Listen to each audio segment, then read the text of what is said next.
Hey, what's up? It's Kit time for another video. Today we talk about ultralight rods, and we're gonna oversimplify things because guess what? At the end of the day, this is for those guys that want to get into this, and I don't want to overcomplicate things. All right. So instead of actually talking like, oh, this is wrong, this is right, and stuff like that, what I will do is we will define what ultralight is, and then we look for the balance. All right, so the rod I'm going to show you here will balance with the reel that I'm going to show you in the next video, and in the next video it'll be the line and the leader and then the lures and all that. Okay, so just so we're straight, now this is derived from a Japanese fishing technique called ajing or mebaring. Now here's the thing, when it comes to fishing in Japan, they're very specific to their target. Okay, now the rods and everything that's used for ajing can be used for mebaru as well. And these two fish are not that big, all right? But the thing is with ultralight is that it is a method, it's a finesse technique that you use so that you'll be very efficient in places where it's difficult to catch fish, where the pressure's up, okay? I mean, people in Europe collect species hunters. Okay, people in and around Asia use it for different types of fish, even like very sizable fish in deeper water offshore. Okay, and we're gonna talk about that. I'm gonna show you two rods that actually are used for that, and also here in the UAE, we present to different types of fish, but we catch small fish with it, but also there's always a chance to catch something like a golden trevally, queenfish, orange spot trevally, grunter, brim. So basically I use this, and for my personal use, I use this in highly pressured areas to catch decent fish. Okay, so I mean, we're talking of like 2, 3, even up to 5 kg sometimes, you know, although that's very difficult, but it has happened. And when the fish is there, you know, what else can you do? So you fight it. So fish like grunter and brim are usually the ones that I go after for this type of fishing. And mind you, those two fish are not the easiest to catch. Add to that spangled emperor snapper when you know, walking around the flats and it presents itself. Usual fare, you know, it would be those plus our trevally species here, goldens and orange spots. Okay, so pretty much almost the same fish I target when I shore jig or light shore jigging, you know, just different scenarios. So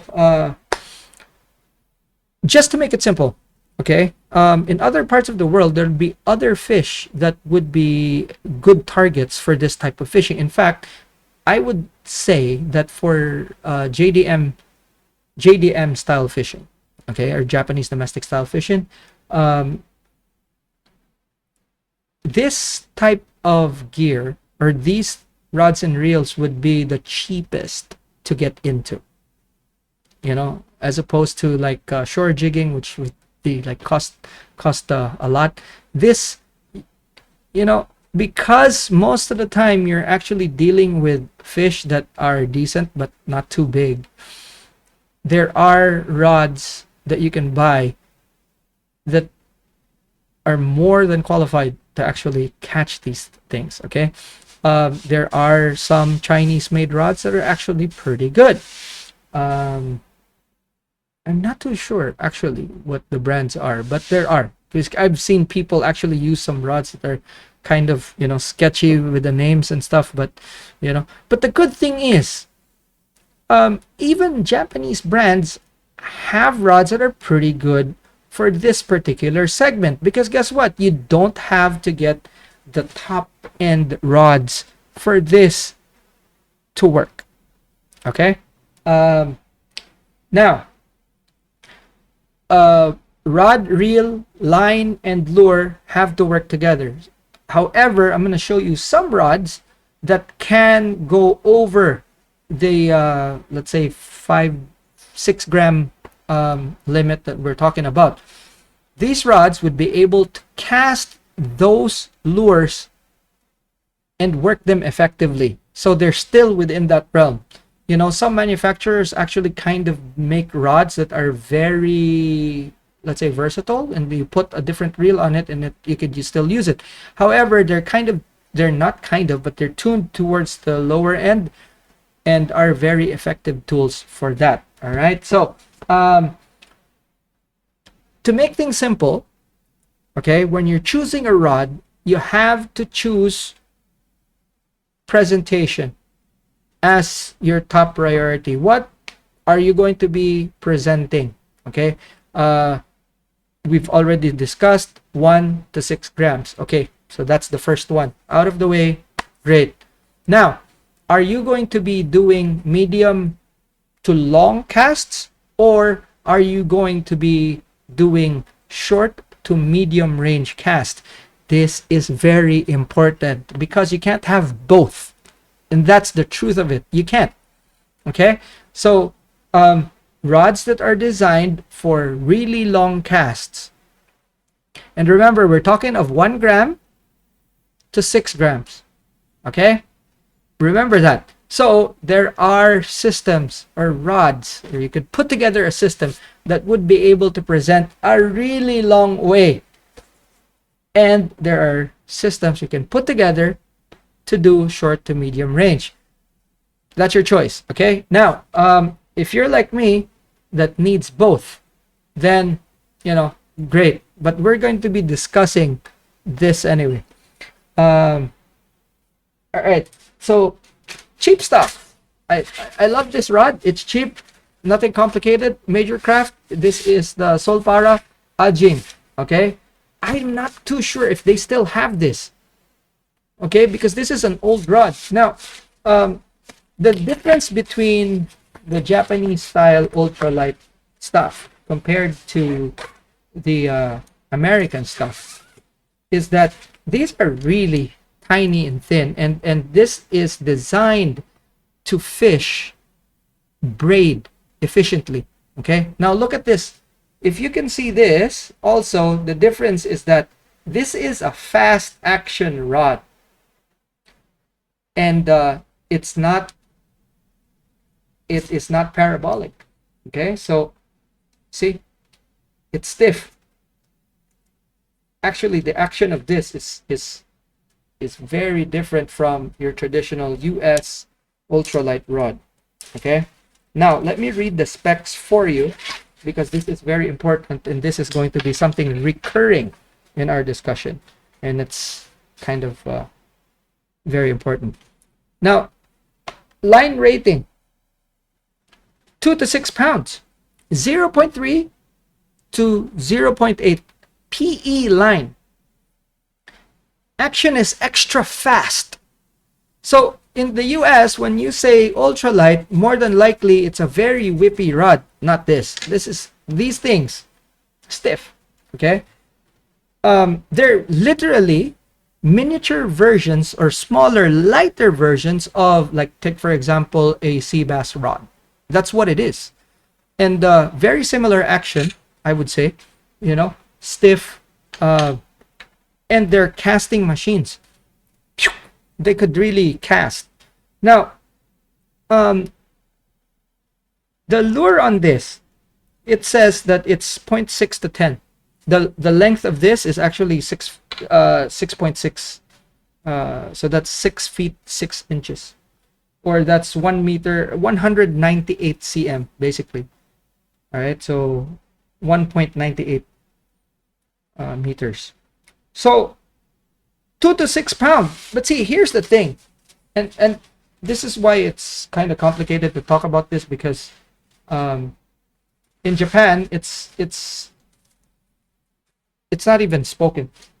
It's just because it's easier. No, so in Japan, when you say 6 pound, when you test their braid, it breaks closer to 6 pound. In the US, when you say 6 pound, it'll probably break at 10 or 12. So, and remember this, the only way to make braid stronger is to make it thicker. If you take the one strand of braid, of the filament, okay, and you test it across all the brands, you'll find that they will have a similar breaking strain. Now, braids in the US, they test higher than the indicated strength because they tie a knot when they test it, and they test it according to how the knot breaks. In Japan, it's a very different scenario. They put the braid itself, 2 clamps, pull, and they take the average. Okay, so in the US, different knot strength.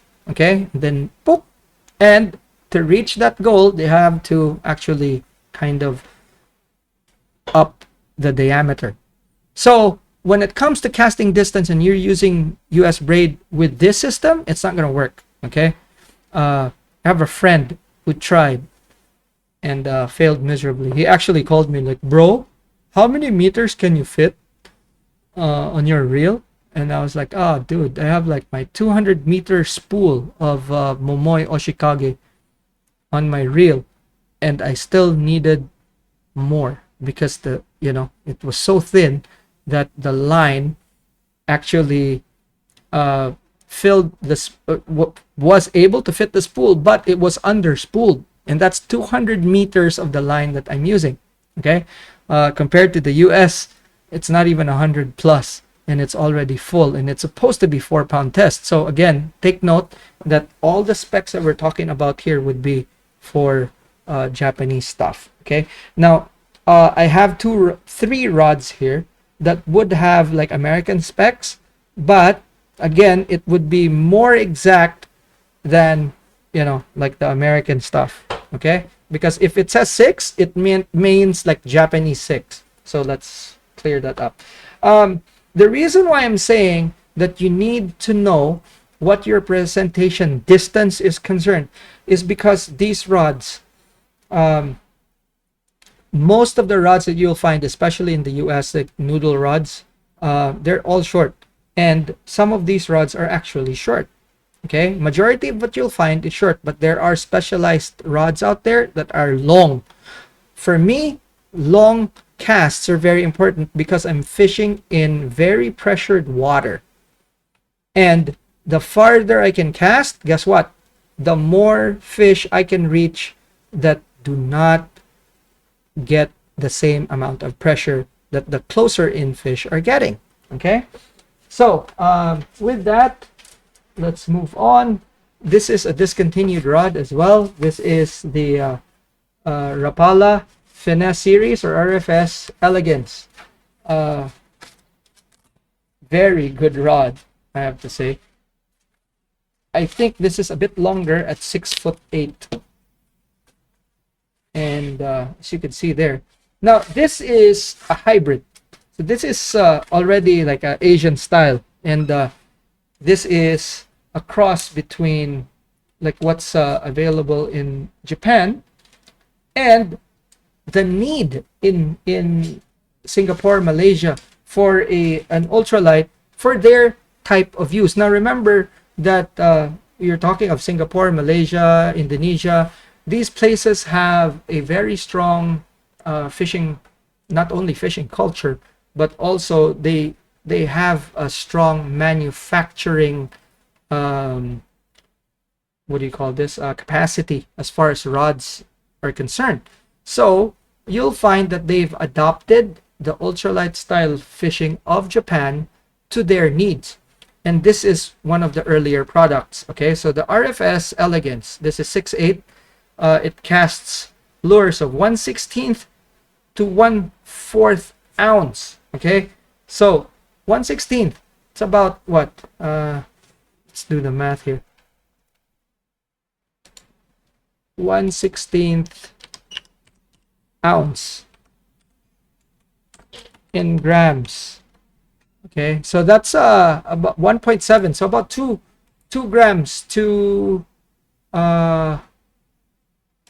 1/4. Oh, there we go. So it's about 1.7 to 1.7 to 7. So right smack in our category.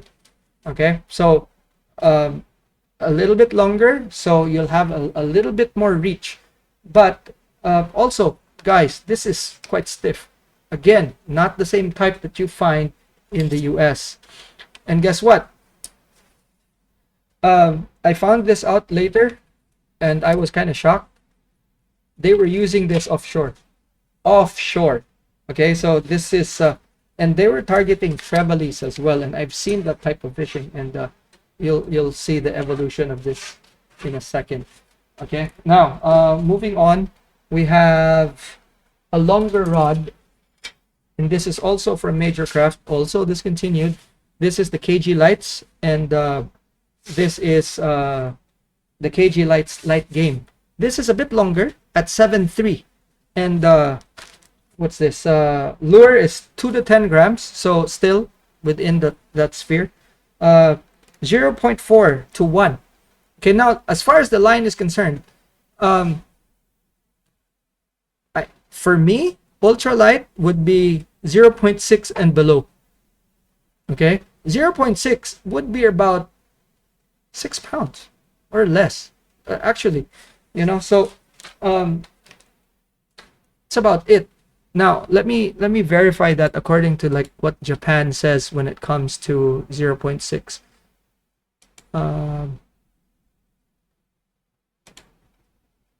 0.6 would be, geez, guess what? It's actually 12 pounds. So, at the very most, I would say 0.4 is 8. So this is the max. Yeah. So this is already like really, really thin, guys. And majority of what I use is actually 0.3. And according to the Japanese Fishing Tackle Association, 0.3 is like 6 pounds. So, 0.1 is actually 4 pounds. So, I have lines in that diameter, but the problem is it's already too thin, for me at least. Right now, with the shorter rods, okay, I happened to see the prototype stages of this. I was on the boat and I was so shocked, man. Okay, so the Superlight Dreamers, again from Storm, this is Rapala, Southeast Asia. The Vespida, which is the heavier one, and the Karanga. Okay, the Karanga is actually like shorter and also quite light. Again, these were used offshore. I was shocked. I mean, like, holy crap, these are really good rods though. Okay, so the Vespida is 6.6, 2 to 4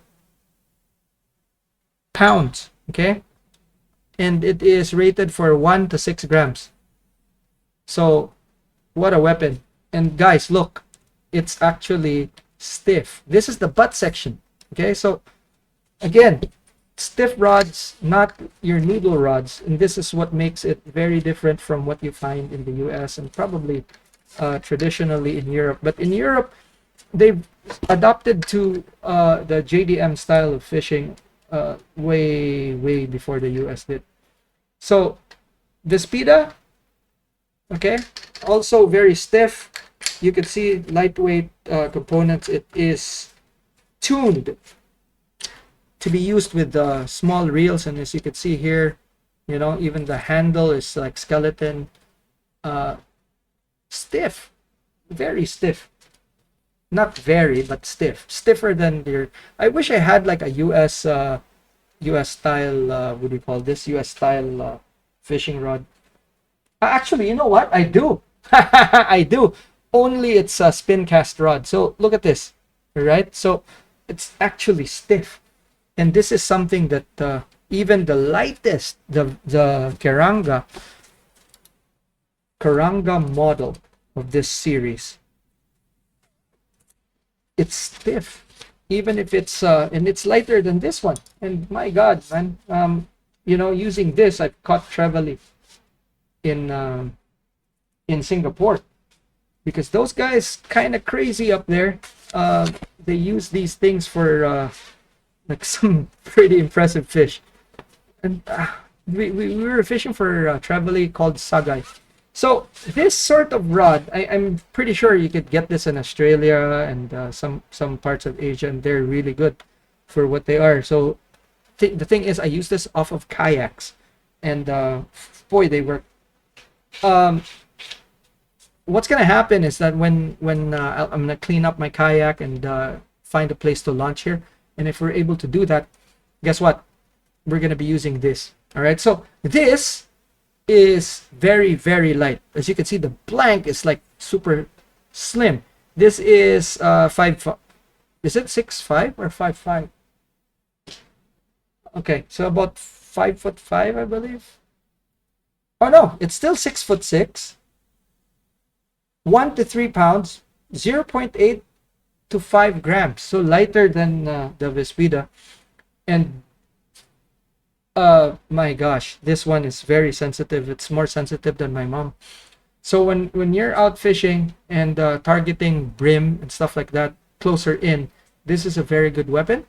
If you are on a boat, obviously you just need to drop it down.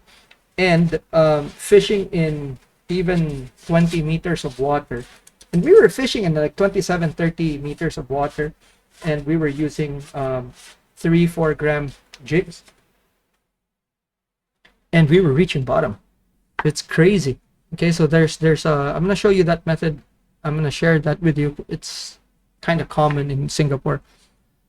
So those rods are very good for short to medium range casting. And let me get some jigs and lures so that I can show you.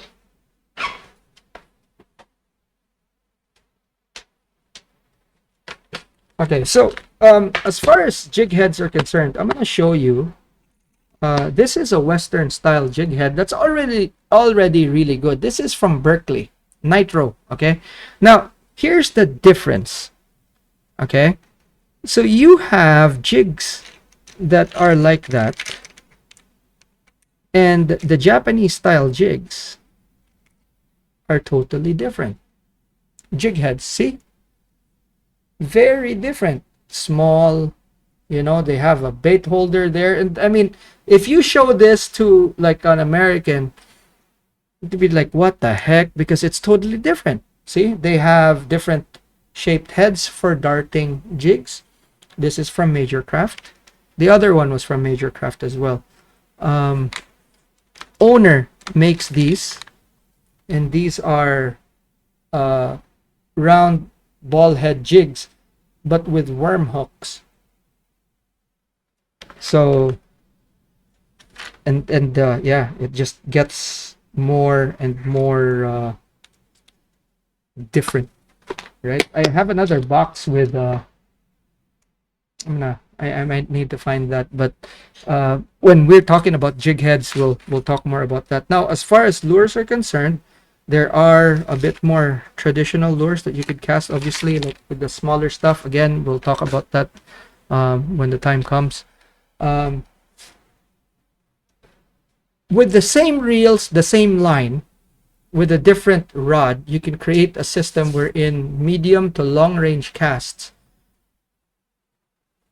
would be very realistic.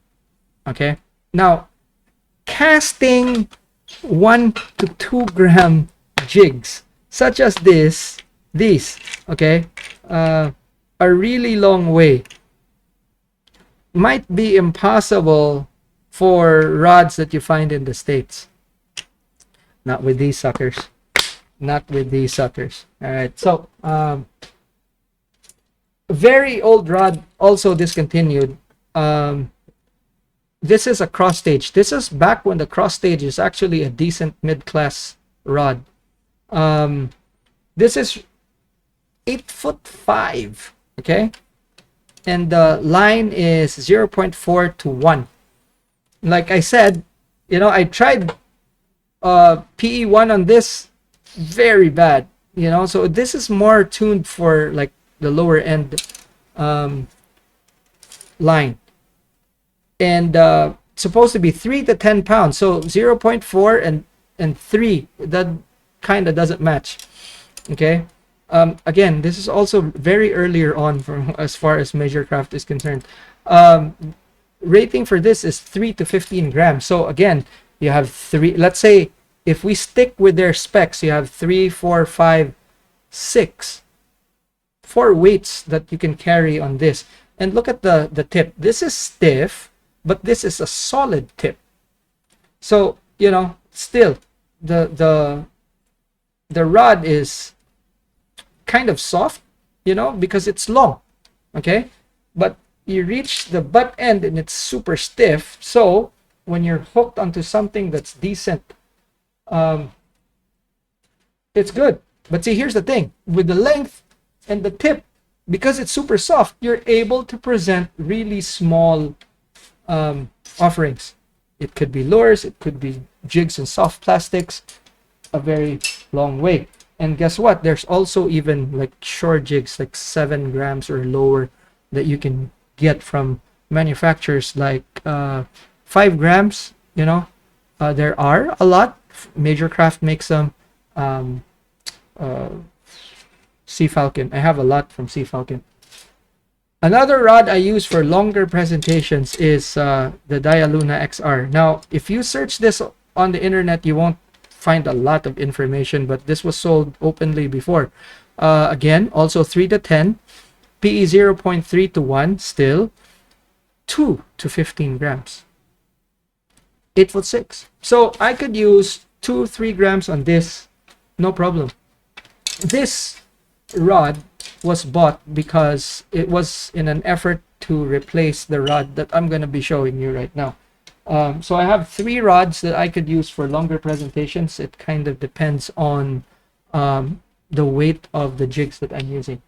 My favorite rod that I find very difficult, very, very difficult to replace. This has been discontinued for a really long time. This is the Violente Light Game. Okay, it's 8 foot 6, 0.8 to 8 grams. This is sub 1 gram. I've casted jig heads of like 0.5 grams on this. Obviously, you put the soft plastic there, the weight increases, but it just shows you exactly the kind of range that it can do, you know. So I don't cast anything heavier than 5 grams on this because it kind of feels weird when you put heavier stuff on it. The line supposedly for 2 to 8, as you can see there, PE 0.3 to 0.6. This is what I use the most. I have caught some really big fish on this, and not really big, but I mean very decent fish, very big for ultralight, an ultralight cast catch, and probably a rod that honestly for me, I wish Varivas would actually bring this back, because it's something that, you know, especially when you're looking at the world market, I think this is the sort of rod that a lot of people would want to buy. We'll see all these rods when we're pairing them with reels. One thing I have to say again is that you have to balance everything, okay? And it's not just their line, your leader, the reel and all that, but also the feel. Because especially for this rod right here, okay, I've actually switched several reels to find the right balance, and I found like 2 that fit it. The good news is that, you know, a cheaper reel, great, you know, the Soiree, and the other one's a Stella. And all the others that I've tried to fit on there, it just doesn't work. So unfortunately, that's what I'm stuck with. And guess what? I love that rod. And all of these rods actually serve a purpose. There are some rods here. Obviously, the longer ones I use from shore. The shorter ones I use from shore as well. But most of the time, the shorter ones I use for very specific purposes. So like, take for example, there would be rods on here that I would use only crankbaits with, because they work better. Okay, there are also rods there that I use only for soft plastics. And hopefully one of these evenings I'm gonna be able to go out and then use them, because guess what, summer evenings are actually really good for fishing for some types of fish, and I hope that I'll have enough light to actually show and hopefully get some action as well. But I mean, it's still too hot out there, and I don't want to risk it. Like, ever since I had my heart issue, heat has always been a problem, because guess what I found out is that with the heat, it also increases your blood pressure, which is like kind of a risk. It's kind of a drag, really. But things are getting better, so hopefully the weather kind of goes down a little bit, especially in the evenings, and then we can actually, there's a spot just like really close to our house here that actually holds brim, and I've been itching to go there. And guess what, ultralight is the key to catching these suckers, because brim, I don't know if you guys have watched the podcast with Gary, but brim are not easy. Holy crap, they're not easy, and the easiest way to get to them, to unlock, is actually messing around with them with ultralight. And guess what, you're gonna have to choose between a closer presentation or a longer presentation, and this is why I oversimplified things by doing that instead of actually bringing it down to species, or just, you know, the specifics. Because with distance, you'd be able to, with longer ones, you'd be able to cast out and cover areas where people don't fish. And remember, you're presenting a very small lure very far, okay, farther from everyone, and chances are those fish out there have not seen anything like it. And that's why these things are very important. Unfortunately, long ultralight rods are very difficult to find, and yeah, that's the long and short of it. So even if you're stuck with the shorter ones, guess what, you can go with a thinner line, and then you'd be able to get a better distance. The only other option, of course, is to put a heavier lure. So take, for example, if you're using normally a 1 gram, you could use 2 or 3, 2.5, whatever. You can get a bit more distance, especially paired with a thinner line. We'll talk more about that. But as far as the rods are concerned, the very first thing that you actually look for, if budget isn't a constraint, obviously these things, some of them are not cheap. Don't go overboard, you know, especially if this is something that you're going to be doing on occasion, but not something that you want to really get into. Don't go overboard. Okay, my advice is to look for something like this. Okay, this is a 7-footer, and this is right smack in the middle. It could, you know, it has a little bit more range than the 6-footers. It's still okay for short distances, short distance casting. It can present smaller jigs and lures. So something that's about 7.5 feet would probably be the best all around in this situation. Okay, as far as lures are concerned, look for the lowest weight for the rod, because chances are the more lighter, the more smaller jigs would be the most productive. Okay, in any situation, the smaller ones would be the most productive. Add to that, you know, the length that it has would be able to toss this jig, or this combination of jig and worm, out farther than the shorter ones. Okay, now there were times when you know, you see the fish that are there and you're casting out far, and guess what, a big fish comes along, or the big fish are just there. They're not shy in attacking something really tiny as opposed to something big. So, you know, that's just one of those things that you need to consider. Now, again, my advice, pretty straightforward. Get something 7.5 with a stiff action.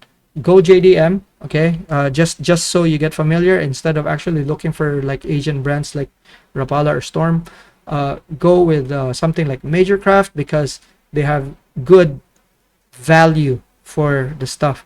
and they have a lot of these things. I think that they have like even 5G fifth generation models now, and those are a bit on the pricey side, but guess what, they're also super light and super sensitive, and this is something that you need when it comes to these things.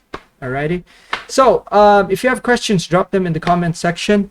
Hopefully, again, this is oversimplified because I had to do that. If you think that you know better and all that, great, good stuff. Put them in the comment section as well so that the community learns from you. If you want to support the channel, there's several ways to do it: like, share, subscribe, comment, all those things. Okay, if you want to learn more, click on that subscribe button if you haven't yet. Alrighty, and if you learned something very important, give it a thumbs up. Okay, and if you think this is rubbish, also click it, thumbs down, so that I know how to improve. Alrighty,